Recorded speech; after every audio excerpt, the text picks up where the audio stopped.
নমস্কার আমার সকল সনাতনী ভাই বোনদেরকে। আশা করি সবাই ভালো আছেন। দেখি এই জায়গাটা কে কি চেনেন বলেন। আসলে জীবনের প্রথম আমাদের তীর্থস্থান এটা গেছিলাম, বাট দুর্ভাগ্যবশত তীর্থস্থানে নাকি গেলে নাকি হাজব্যান্ড ওয়াইফ যেতে হয়, কিন্তু দুর্ভাগ্যবশত তো আমার হাজব্যান্ড আমার পাশে ছিল না, তাই যেতে পারিনি। কিন্তু বিদেশে তো নাইলে আনন্দ হলো যে চিন্তা করছো। তো যাই হোক, এদিকে মামি গেছিলাম, শ্বশুরবাড়ির লোকজন সবাই আর কি।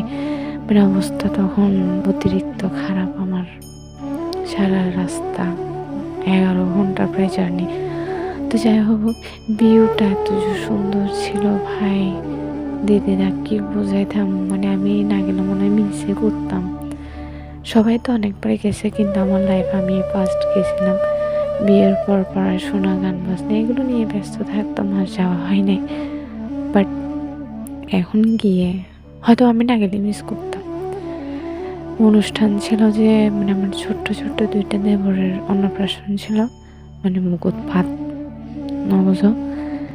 তো এর গেলাম যে অসাধারণ লাগে। সেদিন কিন্তু অন্নকূট ছিল। এদিকে দেখেন আমার দেওয়ারিটা, আমার মেয়ে, আমি 2-3 জনে একটু রং করতেছি।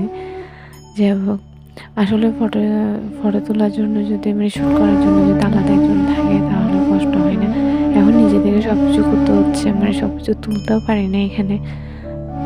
বুঝেন তো, বউ মানুষ, অনেক কিছু ব্যাপার স্যাপার থাকে, গুরুজনরা সবাই থাকে, তার জন্য।